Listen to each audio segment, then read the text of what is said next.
Bonjour à tous, j'espère que vous allez bien et que vous avez bien chaussé vos moon boots et pris vos skis sur le dos. Ça risque de promettre. Allez, en cette matinée, on souhaite vous présenter nos travaux et nos ambitions quant à la chaîne d'assemblage logiciel, euh, la Code Factory. Donc c'est parti, on va essayer de vous montrer comment est-ce que l'on peut bâtir tout cela. Je vous rappelle un petit peu les principes pour que ce soit sympa et interactif. Vous avez un client pour vous connecter donc à ce webinar. Ce client contient une partie question ou une partie chat, quelque chose comme ça. Je vous invite à le trouver, à l'identifier. Si vous voulez nous mettre un petit mot dedans, ça nous fait toujours plaisir savoir s'il y a bien du monde de l'autre côté de la ligne. C'est toujours pas mal. Et évidemment, n'hésitez pas à bonjour à tous, merci pour les petits mots sur le chat. N'hésitez pas évidemment à poser vos questions, sur ce chat tout au long. Et évidemment, on va essayer de revenir dessus au fur et à mesure. Alors c'est parti pour notre usine logicielle. Qu'est-ce que l'on va y découvrir? Alors on y découvre, notez la vache, très important le champ lexical et autres de la vache. Donc on refait un tour super rapide, c'est promis, sur la partie SUSE Rancher. On parle ensuite intégration continue. Donc là, ce que l'on a essayé de faire, c'est partir du glossaire, vous donner le principe et comment est-ce qu'on va constituer cette chaîne d'assemblage de code.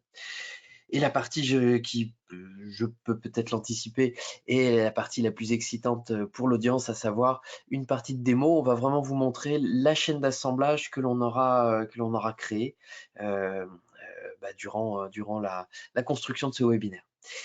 Petit rappel, nous faisons des séances de rodéo pendant lesquelles vous allez monter des infrastructures Rancher, que ce soit la tour de contrôle, Rancher Management Server pour piloter vos clusters Kubernetes, jusqu'à la création de clusters Kubernetes à partir justement de cette tour de contrôle. On les envoie dans l'air et on les fait voler, plan de vol, maintenance, monitoring, tout ce qui va bien.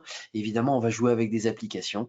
Rejoignez-nous, c'est gratuit. Ça dure par contre 2h30, donc effectivement, c'est mieux peut-être de le prévoir. Et on vous choisit à chaque fois en plus des dates sympathiques. Aujourd'hui, 1er avril, donc méfiez-vous surtout de Brice et de Benoît, mes puissants acolytes qui vont participer ici. Je sais qu'ils sont facétieux à souhait. Méfiez-vous des mauvaises blagounettes. Et donc, le rodéo numéro 8, on n'a pas choisi mieux qu'un bon vieux vendredi 13 pour y aller. Donc regardez si vous pouvez participer, si ça vous intéresse, si vous êtes dans cette maturité où vous souhaitez découvrir en ayant une expérience les mains sur le clavier, c'est fait pour. C'est parti pour notre assemblage de code. Je vous l'ai promis, ce serait très court, mais on se doit un petit peu de le faire parce qu'il y en a toujours qui arrivent, qui débarquent un petit peu dans l'univers SUSE, qui des fois manquent un tout petit peu de connaissances au niveau de nos publics. Donc, on y va rapidement. Donc, comme vous le voyez, quel que soit l'endroit où les services sont exploités, nous cherchons donc à fournir des solutions qui soient les plus adaptables, évidemment hybrides, parce que quel que soit le lieu, on veut avoir des lieux différents et les moins contraignantes possibles pour réaliser les projets. Donc, c'est l'environnement, votre data center privé, les nuages, éventuellement du périphérique Edge qui est en train de nous créer une variété justement de lieux où on va retrouver du compute qui est évidemment en très très forte croissance. Alors, le cœur de métier historique est du côté de la création d'une distribution d'un système d'exploitation Linux. Donc, c'est la distribution qui se nomme SUSE Linux Enterprise. Celle-ci est créée à partir d'une base de code commune. Et nous allons habiller cette base de code avec tout un tas de modules pour répondre à tous les différents cas d'utilisation. Donc effectivement, on peut aller du serveur de production jusqu'au périphérique de type Edge. Et comme vous le voyez, on va pouvoir traiter aussi d'applications, de charges de travail qui sont plus particulières. Je peux vous parler donc du HPC, je peux vous parler des points de vente, par exemple. Vous savez, les terminaux, les caisses enregistreuses, et j'en passe, en train de beaucoup se développer. Nous avons une excellence du côté SAP. Nous sommes vraiment le système d'exploitation reconnu pour que ça se passe bien dans un projet SAP. Voilà. Donc, on a avec ceci, pour la partie système d'exploitation, un outil qui vaut vraiment le détour, hein. On a d'excellents retours sur SUSE Manager. SUSE Manager, avant tout, il va vous permettre de patcher, de mettre à jour vos systèmes. Il va en faire la gestion de leur cycle de vie. Cycle de vie très complet, parce qu'on va pouvoir gérer les configurations, hautement populaire ces temps-ci. Si vous avez des questions concernant les scans de sécurité, vous voulez faire un scan de sécurité sur les règles de l'ANSI, vous voulez faire un scan de sécurité sur les règles du CIS Benchmark, de STIG, on a tous ces profils, et ne perdez pas de vue que lorsqu'on vous parlait d'adaptabilité, SUSE Manager, il est capable de gérer des distributions Linux, pas que SUSE. On va faire de l'Ubuntu, on va faire de l'Oracle Unbreakable Linux, du CentOS, du Red Hat, tous ces ciels, de l'Alma Linux. On en a de plus en plus qui sont validés, rentrés dans nos cycles de qualification. Regardez si vous avez ces besoins. Il y a tout un tas d'autres choses, l'homogénéité du parc, etc. C'est un produit super riche et qui aujourd'hui, franchement, ne vaut vraiment pas cher par rapport à ce qu'il va vous apporter comme fonctionnalité et comme souplesse. On est dans l'open source pur et dur, communauté unie. Au-dessus, nous avons l'orchestration des conteneurs. Avant tout, ou tout du moins l'univers des conteneurs. Vous savez que cet univers des conteneurs, il a été extrêmement densifié avec l'acquisition de Rancher par SUSE. C'est donc la technologie Kubernetes qui a été sélectionnée, c'est le cœur de l'offre Rancher. Mais attention, il y a un habillage autour qui est en train de devenir plutôt pas mal du tout. Donc Rancher, c'est la tour de contrôle, elle vous permet de faire la gestion centralisée de multiples clusters Kubernetes, où qu'ils soient déployés, hein. Donc là, peu importe, tant qu'il y a une connectivité, c'est une connectivité qui n'a pas besoin d'être active. Ce serveur Rancher n'est pas une nécessité en soi pour que vos clusters Kubernetes fonctionnent, cela va de soi. On ne va pas rajouter un élément sur le chemin critique de la stabilité. On a une interface graphique des plus sympathiques, voire des API.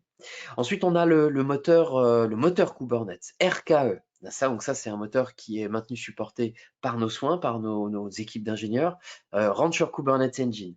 Donc c'est le moteur standard Kubernetes qui est à destination du data center et des environnements dans les nuages, dans le cloud.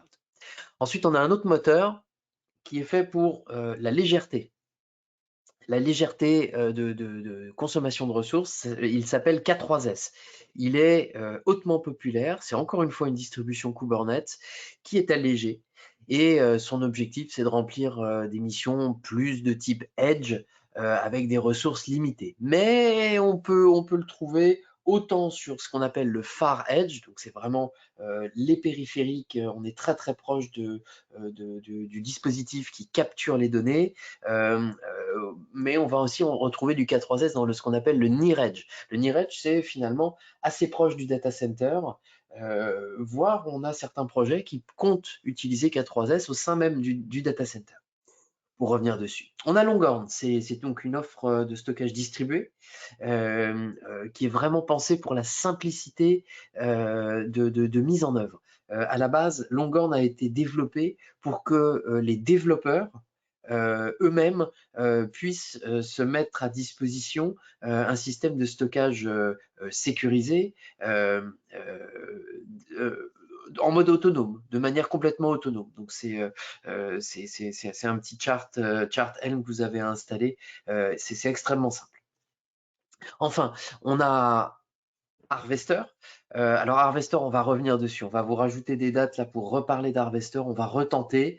On a fait quelques premiers tours de roue. On est dans le domaine de VMware, Nutanix, offre hyper convergée. Harvester, c'est le projet KubeVirt et Longhorn et Rancher qui sont mariés et qui vont vous faire tourner en résilience la plus totale, performance et flexibilité d'utilisation, une plateforme hyper convergée pour créer de la machine virtuelle.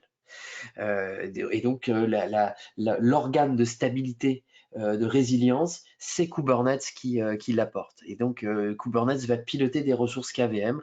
Ça vous paraît un peu tordu comme ça, mais en fait, faut peut-être des fois pas y penser. Donc, note pour plus tard, on va essayer de remettre une session, on va essayer de réfléchir à essayer de rendre tout ça encore plus simple. Ou tout simplement le rendre plus simple. On va vous communiquer une session pour plus tard. Enfin, Nevector, non pas des moindres. Ça, c'est très récent, une acquisition récente pour habiller donc l'offre des conteneurs orchestrés avec une solution de sécurité. Donc, on va faire de la sécurisation de votre chaîne d'assemblage, donc scanner les images à froid que vous avez dans vos registres, mais surtout, là où Nevector marque, c'est dans sa capacité à scanner les environnements Kubernetes de manière active. On va vraiment regarder qu'est-ce qu'est en train de faire le pod à un instant T, avec qui est-ce qu'il est en train de communiquer. On a un système d'apprentissage assez poussé. Bref, c'est super. On va jeter un œil pendant la démo aujourd'hui à Nevector, tout du moins revenir dessus pour en discuter. C'est parti. Bravo, intégration continue. Alors, on va essayer de passer par une étape très rapide de définition. On va se mettre les mots en tête, on va se remettre le champ lexical de l'intégration continue en tête. Mais d'abord, un tout petit peu de principe. Donc, si on a l'exemple d'un développeur qui rédige du code pour une application, notez le désarroi de ce développeur. Il est pour l'instant en dehors d'une chaîne d'assemblage et il se pose des questions profondes, à savoir est-ce que ce qu'il est en train de faire, qui commence à être un petit peu long et dense, est-ce que c'est bien correct? Est-ce qu'il n'est pas en mode aléatoire? Donc, ce développeur, il va pousser son code dans une usine logicielle. C'est le but, c'est le but de la manœuvre pour aujourd'hui. Donc, pour améliorer la qualité, mais aussi donc la productivité de création de code, il serait bien de pouvoir tester chaque modification du code, enfin, tout du moins pouvoir régulièrement évaluer ce qu'il en est de ce code. Donc c'est exactement là l'intérêt de l'intégration continue. Dès qu'une modification est détectée dans le code, eh bien ce code il est compilé, assemblé, mis en œuvre afin de pouvoir très facilement et très probablement sur une branche isolée, il peut être testé.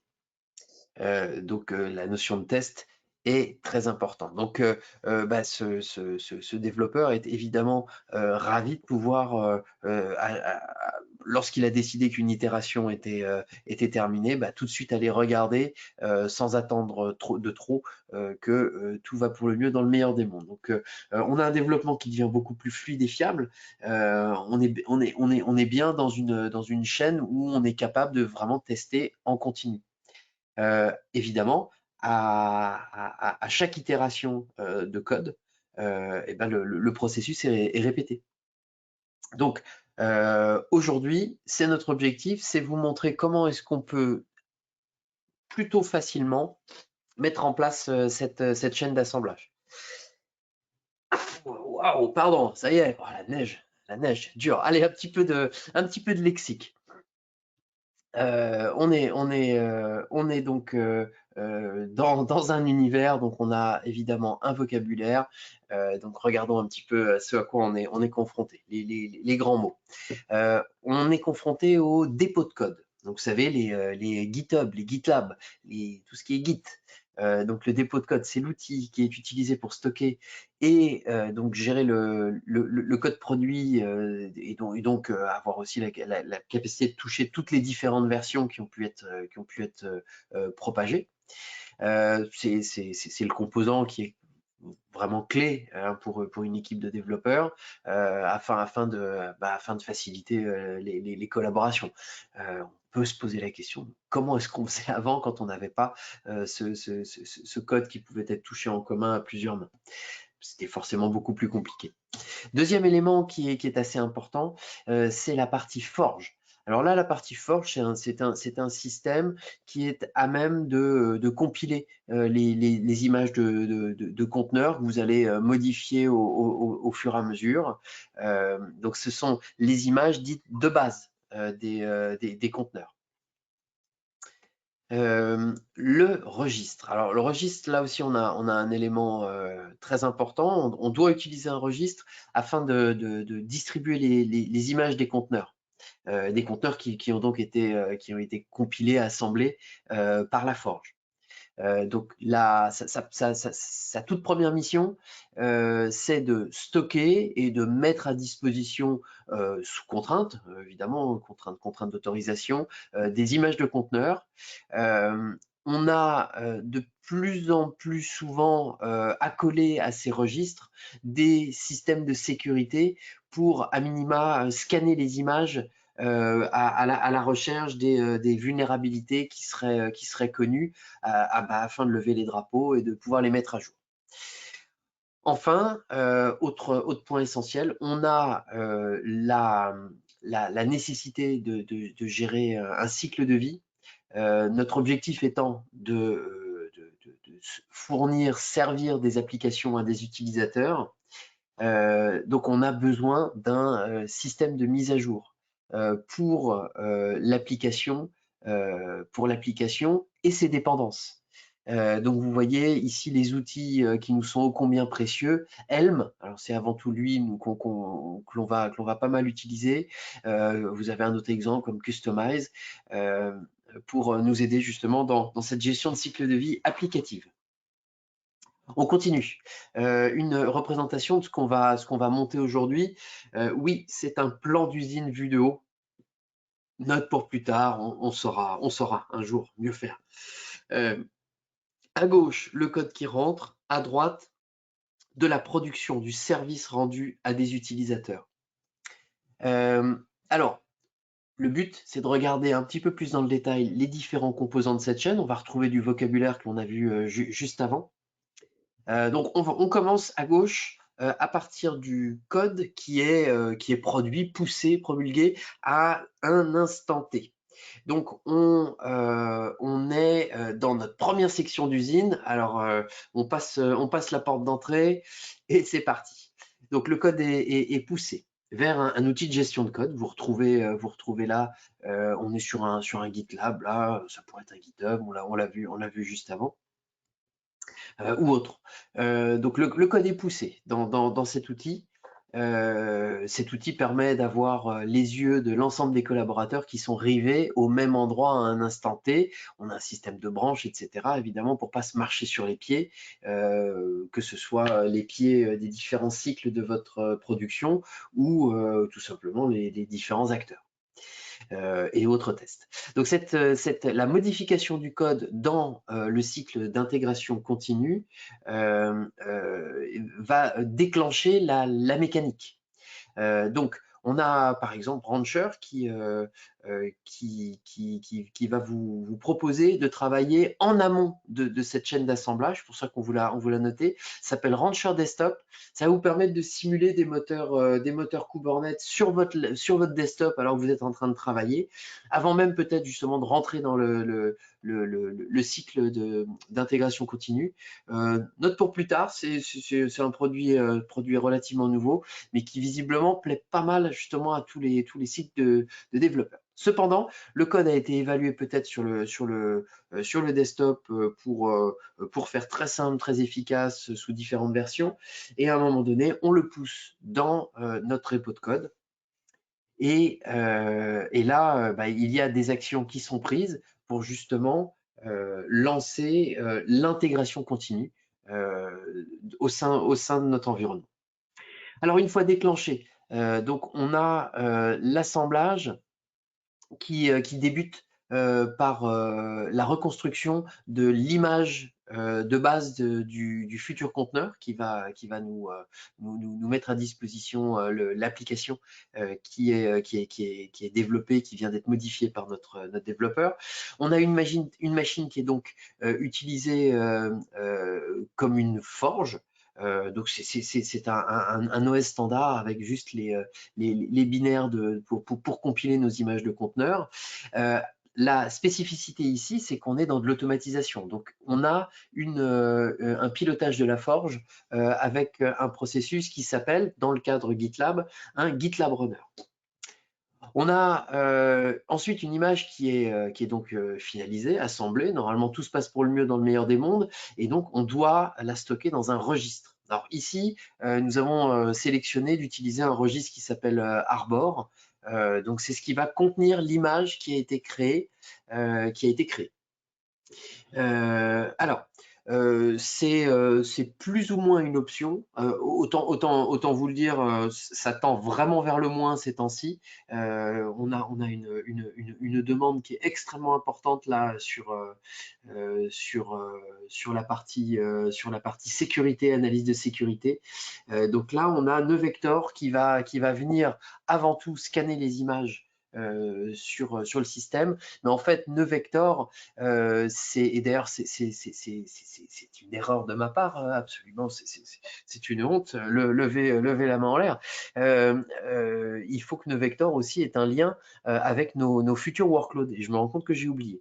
Donc, Nevector va avoir une action tant sur les images inertes fraîchement compilées qui rentrent dans le registre afin de vous donner un état des failles de sécurité connues présentes dessus, mais aussi vous donner un état de ce qui se passe à chaud quant aux communications et aux échanges que vous auriez entre vos différents composants intégrés dans la partie Kubernetes en exploitation. Là-dessus, on va aller justement à l'exploitation. Donc, une fois que l'on a ces images, la sécurité qui a joué, et bien maintenant l'intégration continue se doit de déployer le conteneur, résultat de tout cet assemblage du code qui a été mis à jour. Donc ce conteneur est construit à partir de l'image qui vient d'être stockée dans le registre et analysée. On peut alors aller évaluer l'application. Donc, cette image est mise en œuvre et donc on a l'application, on a accès à l'application avec son code fraîchement modifié et on peut valider son bon fonctionnement. On a évidemment un looping qui va se créer sur ces actions dès l'instant qu'il y a un code modifié en entrée. Alors, on a pu, ce que vous avez pu voir, c'est qu'il y a pas mal de composants dans cette chaîne d'assemblage. En même temps, c'est une chaîne d'assemblage. Qui dit chaîne dit différents postes de métier et on doit assembler tout ça. Donc oui, c'est une chaîne. Donc il y a différents composants qui interagissent là-dedans. Avant tout, la philosophie rancher, SUSE Rancher, a été de se positionner sur une usine où vous avez le choix. Parce que oui, il y a deux philosophies. Il y a deux philosophies sur le marché aujourd'hui. C'est soit vous achetez une usine logicielle que vous allez assembler, donc pour laquelle vous allez choisir les composants, vous allez peut-être adapter ces composants par rapport à votre existant, etc. Ou alors, vous avez la possibilité d'acheter une usine logicielle en îlot. J'aime bien appeler ça un îlot. C'est quelque chose que vous allez connecter à votre existant. Et cette usine logicielle en îlot, donc c'est la partie PaaS, plateforme as a service que l'on va pointer du doigt ici. C'est une usine logicielle, ces plateformes PaaS, mais pour lesquelles vous n'avez pas le choix des composants, ou alors un choix extrêmement limité. Nous, on a fait le choix, dans un premier temps, de se tourner vers l'usine logicielle que l'on va assembler, parce que cela représente au mieux nos racines, et on pense que vous êtes fort peu à avoir des infrastructures qui sortent de terre comme ça de nulle part. Donc on veut vous laisser le choix, et c'est d'ailleurs un des objectifs de cette courte présentation, à savoir vous donner vraiment un courage intense pour nous appeler et que l'on participe ensemble à la construction de cette usine logicielle avec le souci de s'adapter à vos contraintes et vous montrer que c'est pas si compliqué de mettre ce type d'outils à disposition des développeurs. On a fait je pense au niveau très très global de beaux efforts justement quant à simplifier ces architectures-là. Donc, le système d'intégration continue est de votre choix. Quid de la forge? Quid du registre? Quelle sécurité? Évidemment, quelle plateforme pour exploiter vos conteneurs? Donc, à choisir, on est là pour ça, appelez-nous. Donc, on vous livre une usine en fait sans machine-outil et c'est à vous de choisir les fameuses machines-outils, les fameux postes de travail.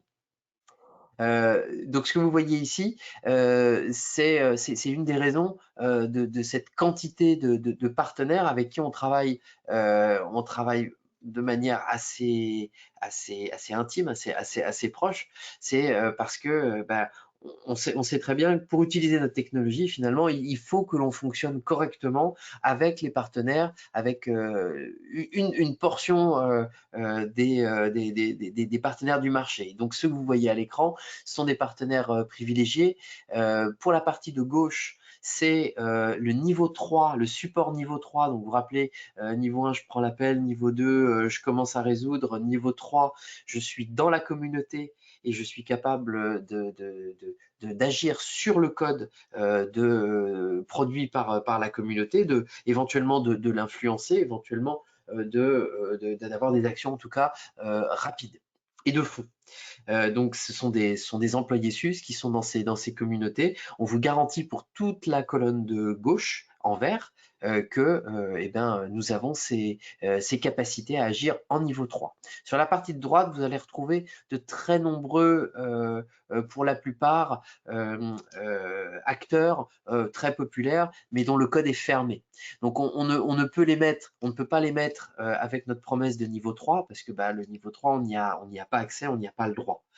Par contre, on vous garantit que l'on va remonter à la cause racine, tout du moins tout faire pour remonter à la cause racine, dans la limite évidemment de la nécessité d'avoir accès au code de l'application du partenaire qui serait impliqué dans la demande d'aide.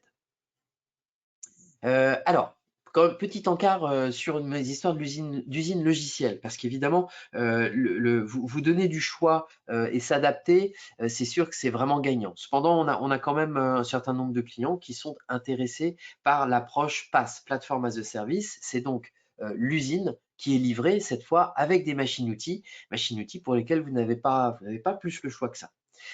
Si vous êtes intéressé par ce type d'usine tout équipée, on vous invite à suivre le projet Epinio.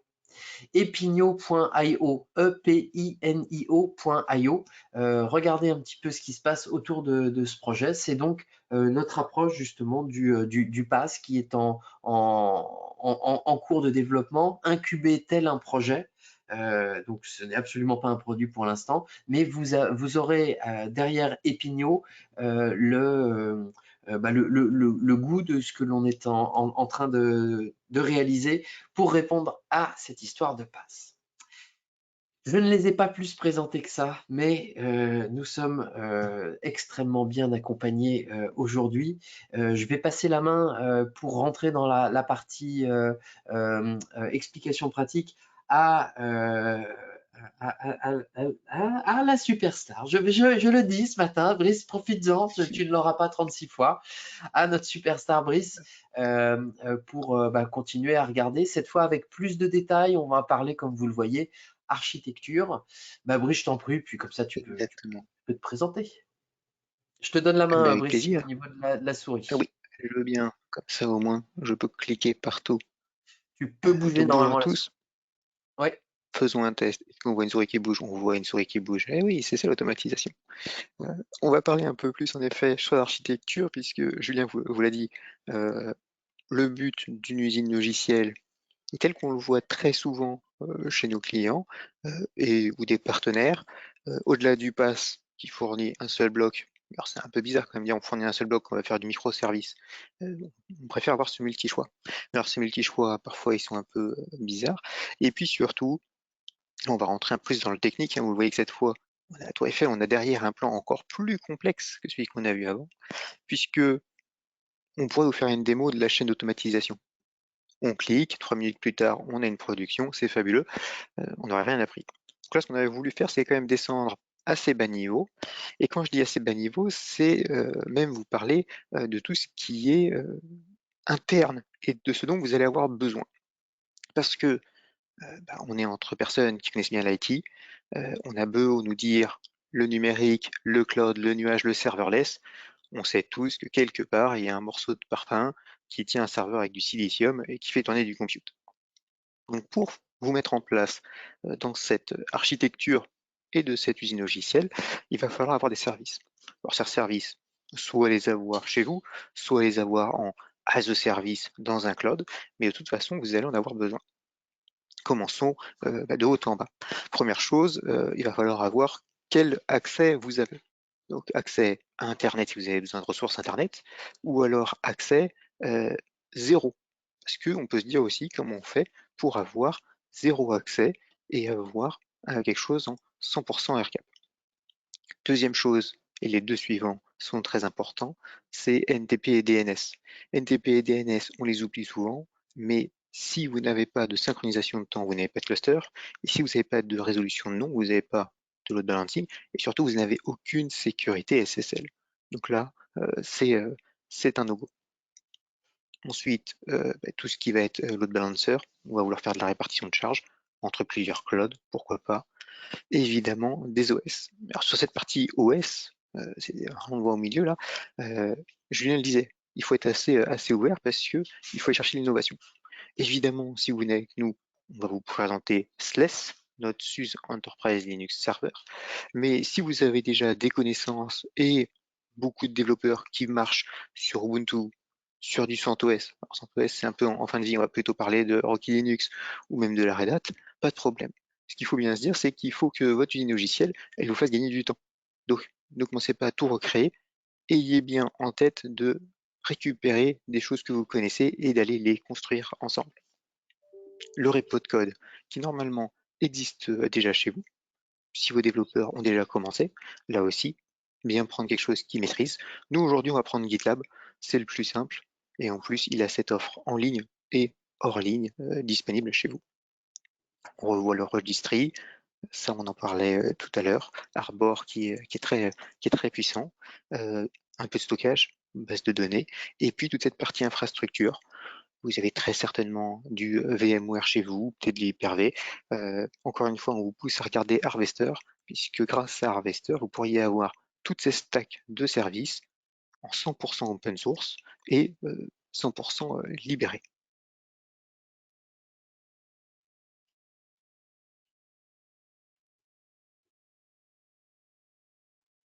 Alors, qu'est-ce qu'on a comme autre à côté? Donc là, on voit que sur notre hyperviseur, puisqu'on a préféré faire de l'hypervision, hein, c'est quand même ce qui est le plus simple pour gérer de la machine automatisée.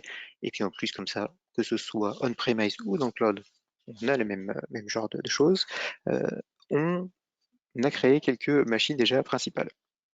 Dans ces machines virtuelles que l'on veut utiliser, on a déjà notre centre de pilotage Rancher, vous le connaissez bien. Si vous étiez là hier avec nous, c'est ce qu'on a monté, donc ce tour de management pour gérer nos différents clusters Kubernetes, et c'est depuis ce poste aussi on va faire toutes ces interconnexions, toutes ces API. Comment je connecte mon rancher et mes train clusters à ce repo de code. Comment je connecte ces repos de code que je veux scanner et cette production que je veux scanner à mon outil de sécurité, que ce soit un vecteur ou un autre. Donc c'est vraiment ce point central, et ça va être cette console centrale partagée, parce qu'il faut avoir un référentiel commun pour pouvoir discuter dev, ops et business. Et ben c'est ce rancher management de serveur. Vous voyez deux autres VM qui ont le nom générique, et nous on va utiliser GitLab. Le premier, donc GitLab, pour la partie CI, Continuous Integration, où va être notre code, où va être le déclenchement de cette automatisation. C'est vraiment lui qui va faire toute cette automatisation.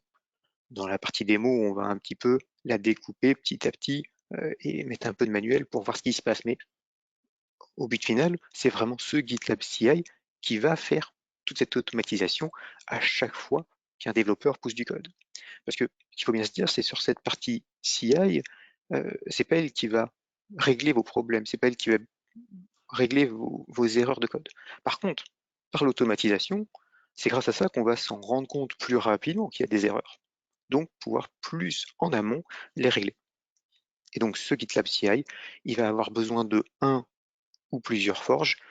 Ici, nous on est dans une démo où on va avoir qu'un seul projet, donc une seule forge est nécessaire pour pouvoir justement avoir cette partie automatisation, prendre tous les composants de mon application, en créer un seul image de conteneur pour pouvoir la déployer. Évidemment, sur le bas, eh bien, tout ça va tourner sur ce qu'on appelle un downstream cluster. Donc c'est là le Kubernetes tant connu, et ce mot qui est partout, avec évidemment ces trois masters pour être en achat, un nombre de workers assez grand pour encaisser toute la charge, et on en a profité pour mettre sur ce Kubernetes plein de microservices. Vector qui va gérer la sécurité, Arbor qui va stocker donc toutes nos images fraîchement créées et validées, et puis les applications qu'on va déployer. Donc ça, c'est vraiment cette partie importante. Donc maintenant qu'on a vu qu'est-ce qu'on avait besoin pour créer cette démo, est-ce que vous avez besoin de créer soit chez vous ou acheter en as a service dans un cloud, regardons un peu ce qu'on va avoir dans la démo. Parce qu'avant de passer la main à Benoît, qui va vous faire cette démo, j'ai voulu quand même faire encore un peu de slides. Oh, c'est quand même dramatique, dès le matin, on vous ennuie avec des slides. Non, je voulais faire quelques slides parce que, on soit bien d'accord, on retrouve en haut de la frise les points que vous a montré Julien avec l'usine. Et je voulais vous montrer techniquement qu'est-ce qu'il y avait derrière et ce dont vous avez besoin de mettre en place. Et surtout, on voulait faire quelques slides assez précis, assez détaillés, pour que ces slides, vous allez les recevoir, vous puissiez recommencer cette démo, parce que comme je vous le disais, si Benoît était pressé, il aurait cliqué sur un bouton, 3 minutes plus tard, la démo était finie. Donc, prenons un peu de temps pour décrire vraiment qu'est-ce qu'on va voir dans cette démo. N'hésitez pas, encore une fois, dans le chat, avec le mode question, s'il y a quelque chose où vous dites, tiens, c'est bizarre, qu'est-ce que ça fait là? Comme ça, on regarde ensemble. Donc, on l'a dit, le développeur, ou mon équipe de développeurs, avec Rancher Desktop ou non, font leur application et le poussent et l'envoient vers notre centrale de code, celui où tout le monde voit, qui est GitLab. Donc aujourd'hui, l'application choisie est assez simple. C'est un petit serveur web qui est basé sur Ruby et un framework qui s'appelle Sinatra avec son petit chapeau. Le serveur GitLab est donc utilisé comme dépôt de code, c'est-à-dire que là où tout le monde pousse le code, et c'est un outil vraiment de collaboration, c'est-à-dire que tout le monde le voit. Et donc, notre serveur GitLab, au moment où il reçoit une nouvelle information, un nouveau code, il va déclencher cette automatisation qu'on appelle le pipeline. Alors nous, ce qu'on a fait, c'est que évidemment, on a fait plusieurs branches. Et donc on a dit, voilà, on a une branche qui va s'appeler développement, et à chaque fois que dans le développement, il y a un changement, on veut trigger, on veut déclencher ce pipeline. Donc, première chose pour déclencher un pipeline, on l'a dit, la première chose qu'on va faire, c'est créer une image. C'est-à-dire qu'on a notre application. Cette application, elle ne peut pas vivre toute seule. Il faut des binaires, il lui faut des dépendances. Et donc, on va souhaiter packager notre application sous forme d'image de conteneur, puisque le but à la fin, c'est quand même faire de la production sur Kubernetes. Donc là, ce qu'on a sous les yeux, c'est le fameux fichier Dockerfile. Donc la première étape de la conteneurisation, c'est bien de récupérer un fichier, une base de conteneurs. Cette base de conteneurs, vous le voyez, elle s'appelle Docker IO Library Ruby. Bah, c'est une image qui en plus a déjà à l'intérieur les binaires Ruby, ses spécificités et tout son environnement de développement. Donc là, déjà, on gagne du temps. Ensuite, bah, dans cette image, on a un peu le script d'installation. C'est-à-dire qu'on crée un répertoire, on y copie nos fichiers. On a le fameux fichier gemfile dans lequel, c'est un peu spécifique à Ruby, on va y coller les dépendances et on va lancer le binaire bundle qui va aller télécharger ces dépendances et les installer. Notre application est donc prête, bah, il nous reste à la paramétrer. On voit qu'on dit qu'on a un exec rackup, -p 80, le port 80, bah, vous le savez, hein, c'est le port web, donc on est bien dans le cadre d'une petite image qui va nous sortir un petit serveur web. Donc là, on est vraiment dans du as code, c'est vraiment, on a décrit dans un fichier texte qu'est-ce qu'on voulait que notre pipeline et notre machine fassent. Une petite latence de clic. Ah non, j'ai cliqué trop vite. J'essaie de revenir en arrière. Oui. Donc le premier fichier qu'on a vu, c'était le Dockerfile, qui explique comment je vais créer mon image de conteneur. Deuxième fichier important dans mon automatisation, c'est ce fameux GitLab CI. Donc GitLab CI, qui est ce fameux pipeline, il a besoin lui aussi d'étapes définies pour savoir dans quel ordre on va faire tous ces tests. Vous le voyez ici, on a une première petite ligne test qu'on a pour l'instant commentée pour pouvoir faire en sorte de le faire à la main, ces tests, pour pouvoir démontrer ce qui se passe. Le but ultime, c'est même que ces tests soient automatisés et remontent directement un drapeau à nos développeurs en disant attention, test a rencontré un problème, type sécurité, par nœud vecteur ou autre.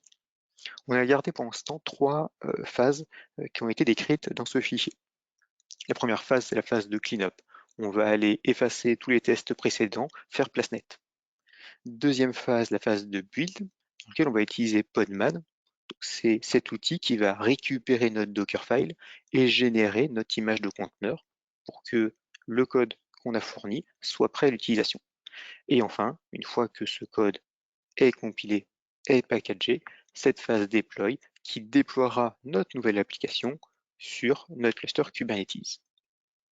Donc là, en effet, on voit que le pipeline est assez simple, il ressemble exactement à ce qu'on a voulu faire tout en haut, et en plus, bah, c'est assez lisible grâce au YAML. Donc, je vous le disais, première phase, le build d'image. Dans notre module d'intégration continue GitLab, on va déclarer quelques variables, parce que, évidemment, GitLab, je vous l'ai dit, c'est le point central où tout le monde s'agglutine et voit le code. Bah, parfois, il y a des secrets qu'on ne veut pas partager, donc on va les mettre à l'extérieur. Il y a aussi des variables parce que, on l'a dit, ici on est dans la branche dev. Donc une fois que ça marche en dev, je veux aller en prod. Donc il faut que mon pipeline il marche dans les deux cas. Donc toute cette idée de variabilisation, eh ben, je vais pouvoir les mettre hors de ce fichier GitLab CI. Donc ces variables, on va les déclarer de façon secrète ou non, d'ailleurs, parce que parfois il y a des choses qu'on ne veut pas divulguer, et on va y mettre, dans notre cas, l'adresse du registre, c'est-à-dire le arbor vers lequel on pousse, et des logins mots de passe. Alors pourquoi on a cette adresse et ces logins mots de passe? Eh bien parce que avant de faire cette démo, on a installé le registre sur notre infrastructure. Donc ce registre, hein, je vous le rappelle, c'est là où va être stocké les images finalisées et compilées et qui vont être distribuables pour notre production, en interne ou en externe si vous publiez vers un client. Là aussi, ça peut être des choses que vous installez on-premise, notamment le Docker Library ou alors Arbor, ou faire du SaaS, le Docker Hub. Chez AWS, il y a des possibilités. Chez K.io, il y a plusieurs. Donc là, à vous de choisir suivant la nécessité. Mais ici, dans notre exemple, on a choisi d'héberger notre registre Arbor au sein même de notre cluster Kubernetes. C'est assez simplifié puisqu'il y a un chart Helm qui est disponible chez SUSE. Donc, comme ça, vous avez juste en 2 clics à le créer. Et puis surtout, une fois qu'on l'a fait, on a déclarer dans notre registre un utilisateur qui va être autorisé à pousser des images. C'est-à-dire qu'on va dire, OK, tout le monde dans notre entreprise peut aller tirer cette image et l'utiliser. Par contre, la personne qui dit je pousse cette image, je la mets à jour, je garantis qu'elle est bonne, bah là par contre, on va y mettre des droits. Donc ce petit utilisateur, eh bien, c'est lui qu'on a créé et c'est lui qu'on a mis dans les variables du slide d'avant. On arrive dans notre petit schéma tout en haut dans la frise, je vous le remonte, au niveau 4, scan d'image. Donc ça, c'est un point qui parfois est vu comme optionnel. Moi, je tape du poing sur la table et je dis non, ce n'est pas optionnel. C'est vraiment un point important. Parce qu'en plus de stocker nos images, Arbor va falloir qu'il scanne ces images et détecter les vulnérabilités connues. Alors pourquoi vulnérabilité connue? Dans le véhicule qu'on est en train de conduire, notre production, il y a deux choses qui sont importantes. Il y a déjà le rétroviseur pour voir qu'est-ce qui se passe derrière, les fameuses vulnérabilités connues ou erreurs connues. Alors même si c'est tout petit, le rétroviseur c'est quand même important parce que au moins on s'assure que le b.a.-ba est bien fait. Mais il va falloir aussi qu'on ait une vision claire de la route qui arrive devant. Ça c'est plus complexe parce que c'est souvent de l'inconnu. Et c'est là où Arbor va pouvoir nous aider, notamment par du scan, comme on le voit ici, de vulnérabilités connues, mais aussi de la détection. Parfois on parle analyse comportementale des conteneurs pour savoir ce qui se passe. Par exemple, si je suis en train d'envoyer, comme dans le cas d'aujourd'hui, un serveur web, s'il y a des connexions sur le port 443 et 80, NeoVector il va dire oui, c'est normal. On m'a proposé de faire du web, j'ai de la connexion sur ces deux ports, tout va bien. Par contre, si ce conteneur commence à envoyer de la donnée sur un port 22, donc du SSH, là, NeoVector il va lever un drapeau. Il va dire attention, on est dans un contexte de serveur web et j'ai de l'exfiltration de données sur un port SSH. Est-ce qu'il n'y aurait pas un être humain qui est en train de faire quelque chose? Donc il va soit lever un drapeau, soit même en production, en mode protect, et bien directement couper le flux. Donc ça, c'est deux points importants dans NeoVector, cette vision des failles connues et surtout des failles à venir. Donc là, sur cette partie scan, on l'a mis aujourd'hui dans ce webinaire parce que c'est un peu un b.a.-ba et vous allez trouver plusieurs outils qui le font. On a des outils qui sont assez connus tels que Trivi ou Claire, mais NeoVector, l'intérêt, eh bien, c'est qu'il vient d'être acheté par SUSE et surtout très confiant de nos valeurs open source. On a open sourcé le code de NeoVector et on va pouvoir vous le proposer dans très peu de temps. Vous pouvez voir sur le GitHub de NeoVector tout ce moteur d'analyse de comportement, que ce soit en ligne ou hors ligne. Et ça, c'est un des points très importants. NeoVector n'est pas une solution en SaaS. Vous allez pouvoir l'installer chez vous, même en 100% déconnecté. Donc, on a tous ces points. On a vu, j'ai poussé mon code. J'ai buildé mon image grâce à Dockerfile. Grâce au GitLab CI, j'ai créé mon pipeline d'automatisation.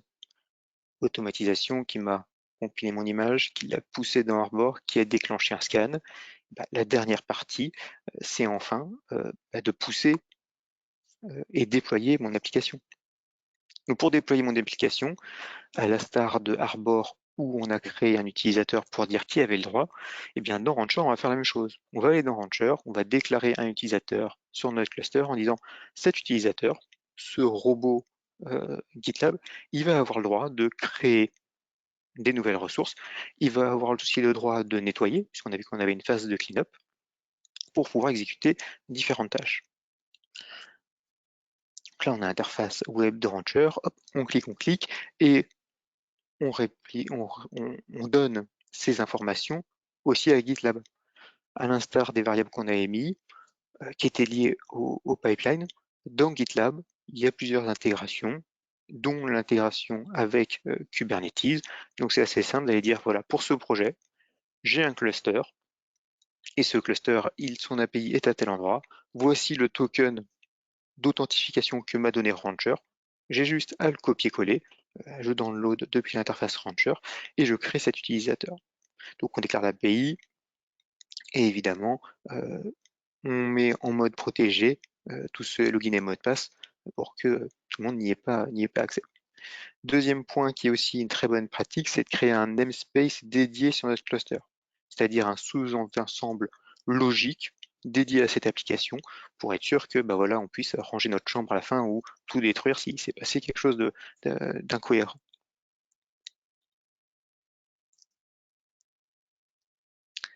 Donc revenons un peu à notre déploiement.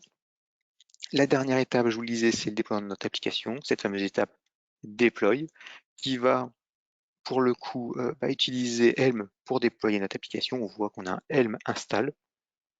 Helm est assez simple à mettre en place, pour ça qu'on l'a mis ici, et va aller se connecter grâce aux variables d'environnement sur le registre pour récupérer l'image, et va aller dire à Kubernetes, déploie-moi cette nouvelle image. On va aussi en profiter de Helm pour lui dire, fais-moi un reverse proxy pour que je puisse accéder à cette application, qui est une interface web, depuis l'extérieur. Donc Helm va nous créer en plus toutes les dépendances dont on a besoin pour le bon fonctionnement de notre application.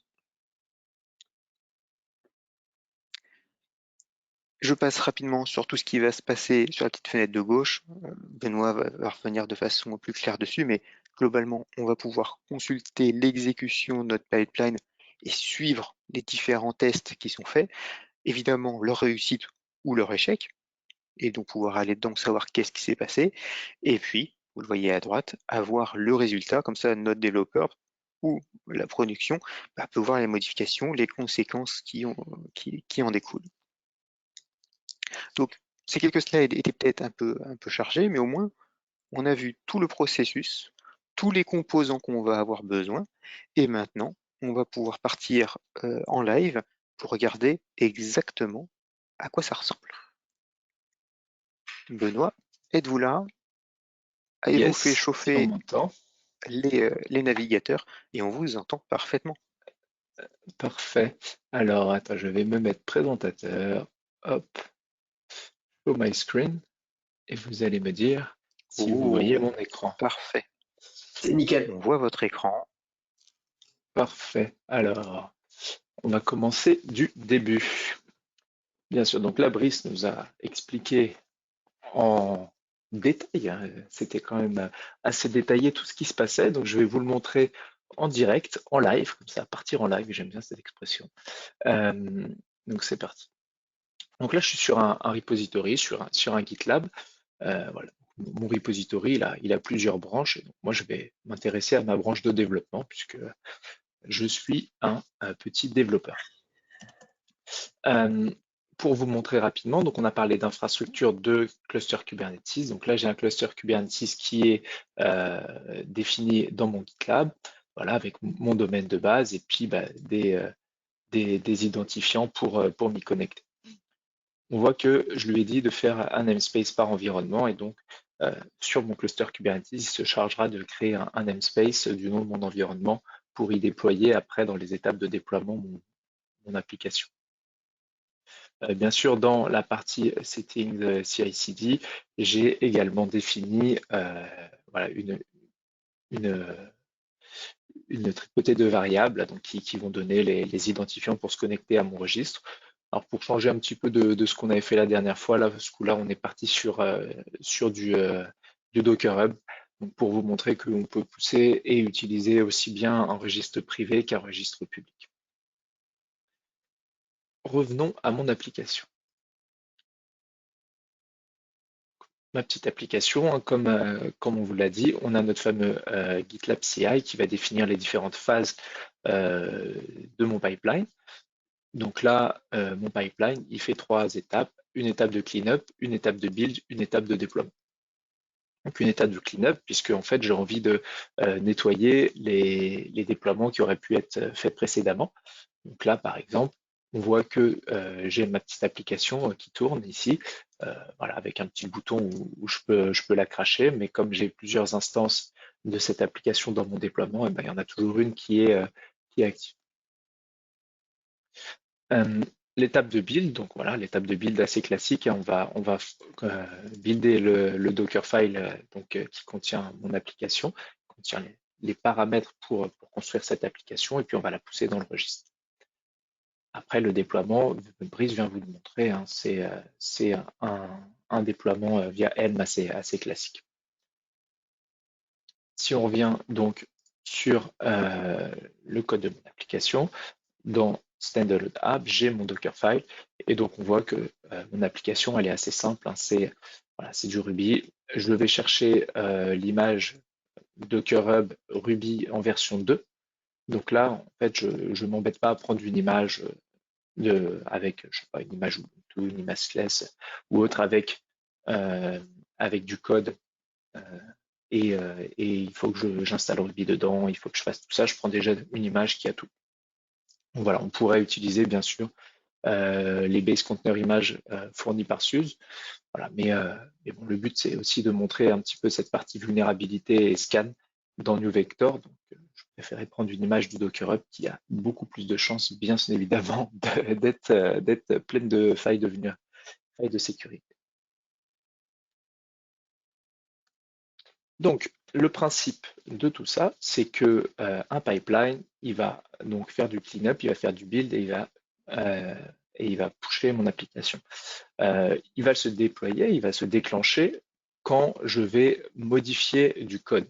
Donc là, par exemple, ce qu'on peut faire, c'est qu'on se dit mon application, là, le fond de cette application, je veux le changer.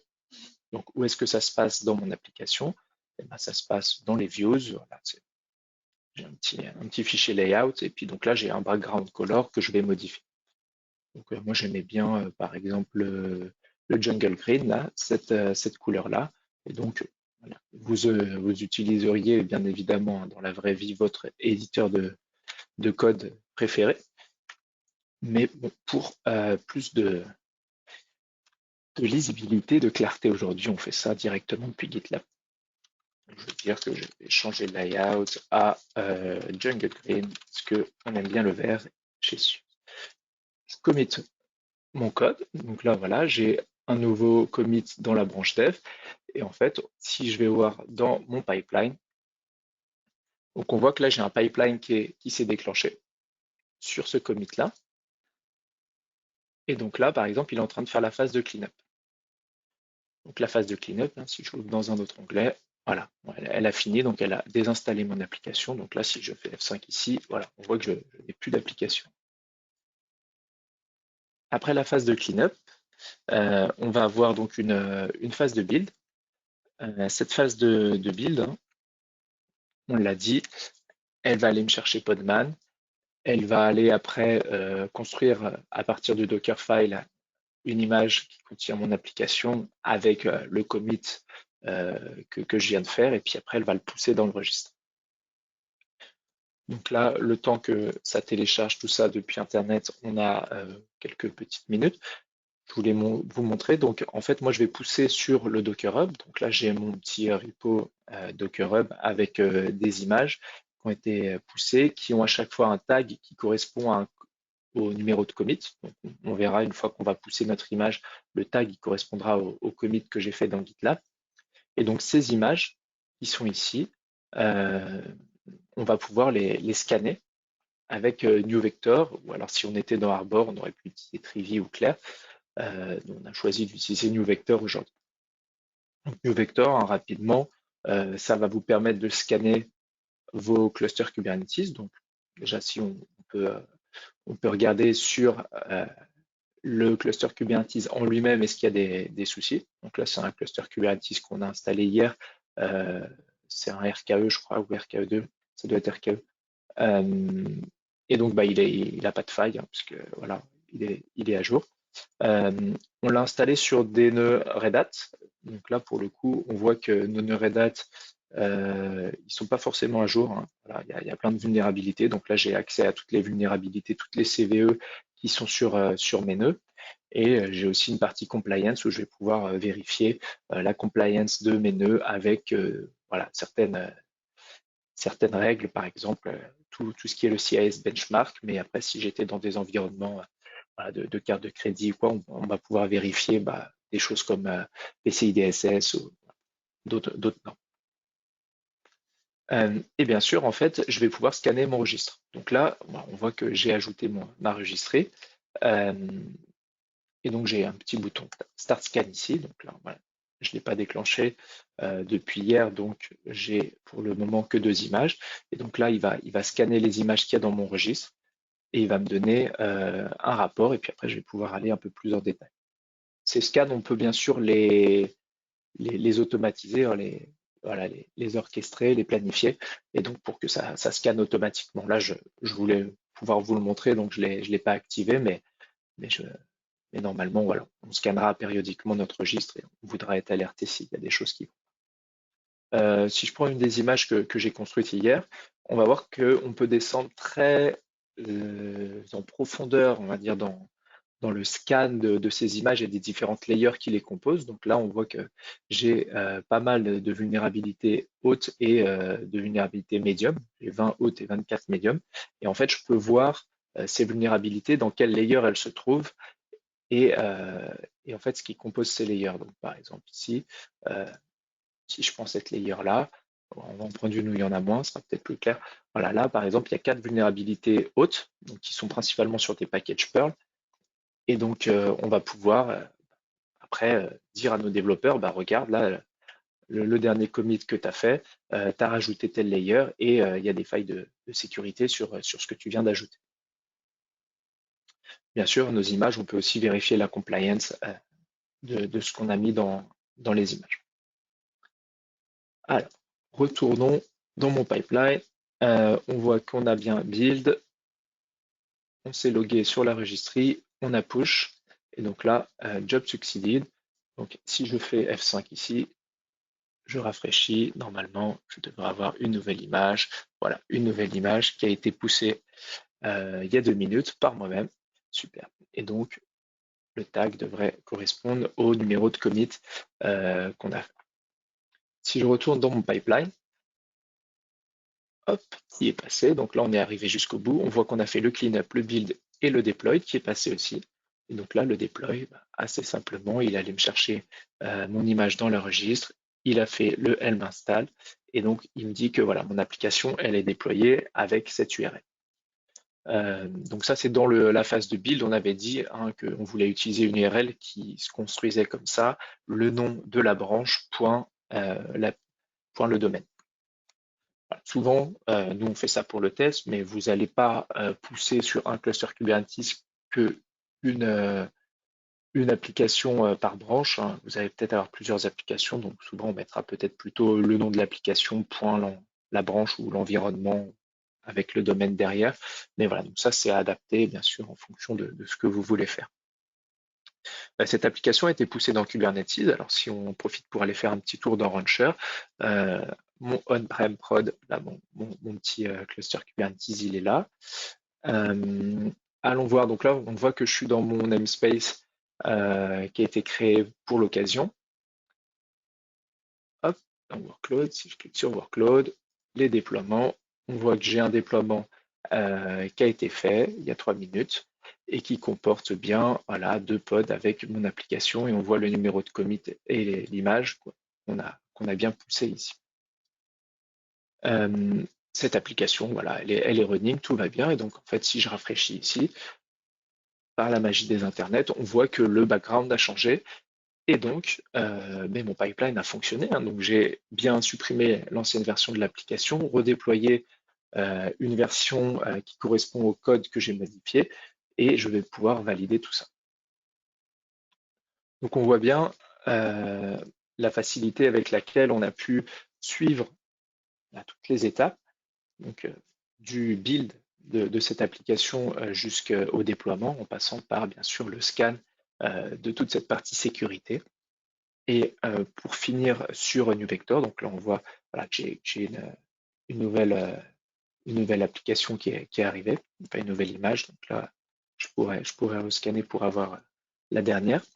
Et oui, tout ça pour dire que NewVector, ça ne s'arrête pas là. Bien sûr, on peut scanner les images du registre, on peut scanner voilà, tout ce qui tourne sur mon cluster Kubernetes, mais on va aussi pouvoir aller plus loin. Et il y a une fonctionnalité qui est intéressante, c'est qu'on peut en fait analyser tout le trafic qui se passe dans notre cluster Kubernetes. Donc là, par exemple, on va avoir une vue assez globale de tout ce qui se passe. Et en fait, chacun des pods de ce cluster-là, et ben, je vais pouvoir, alors, par exemple, si j'en prends un peu de longueur, je vais pouvoir le mettre dans un mode différent. Donc là, je suis en mode découverte.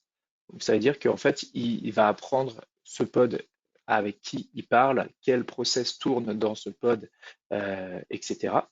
Et comme le disait Brice, eh ben, on va pouvoir passer dans des modes un peu plus restrictifs. Donc là, on a le mode monitor et protect. Et donc avec le mode monitor, en fait, dès qu'il va avoir des actions, donc que ce soit des processus qui démarrent, des permissions qui changent ou des communications réseau inhabituelles, on va être alerté. Donc des actions qui sortent de l'ordinaire. Et on peut passer carrément en mode protect où là, on va bloquer complètement tout ce qui n'est pas habituel dans ce pod. Donc là, on voit qu'on n'est plus simplement dans des CVE, des vulnérabilités qui sont connues, qui sont dans des bases de données, euh, mais on est plus sur des attaques en direct, voilà, donc sur la partie runtime, et donc on va pouvoir se prémunir des 0-day, de ce genre de choses. Alors, on a dépassé de quelques minutes l'heure, donc je vais rendre l'antenne, je pense, et peut-être répondre à quelques questions que vous pouvez avoir. Je ne sais pas si ça c'est un petit peu excité dans le chat, dans les questions, j'ai pas pu suivre. Il y a eu un petit peu de mouvement, Benoît, mais je crois Ouais, que tout est en place. On a répondu à tous les points. C'était des questions relativement précises, donc, qui pour l'ensemble, je suis pas sûr soit très représentatif. Mais d'accord, je ok. ça a été répondu. Donc là, on est bon. Effectivement, on a dépassé un tout petit peu nos excuses, mais comme vous le constatez et l'entendez, le sujet est assez dense. Pour autant, merci d'avoir pu participer à cet événement. Benoît, Brice, souhaitez-vous avoir un mot de la fin Le ou mot de Le la pas? mot de la fin, fin, je ce dirais, serait. n'hésitez pas. Vas-y, J'en ai Brice. parlé en même temps. Et je Ouais, disais, bah, n'hésitez pas à nous recontacter. En effet, vous voyez qu'il y a plusieurs modules euh, qui vous ont été présentés. La plupart, que ce soit Arbor, que ce soit Novector, que ce soit GitLab, existent de façon facilement utilisable via le Marketplace Rancher. Donc ça peut être simple à être fait. Mais n'hésitez pas à venir nous contacter, qu'on fasse une analyse de ce que vous avez déjà en place chez vous, comment on peut les intégrer et comment améliorer toujours votre pipeline.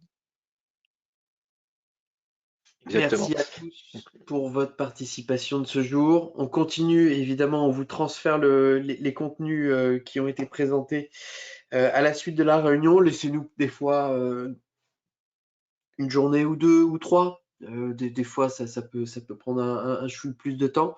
Et encore merci. Vous savez où nous trouver. N'hésitez pas une minute. Comme d'habitude, on vous le redit. On aime les beaux projets, on aime participer et aller de l'avant. Donc, vous n'hésiterez pas une seconde à nous appeler si vous voulez que l'on interagisse dans ces domaines technologiques. Merci encore, Merci à merci à tous. tous et bonne journée.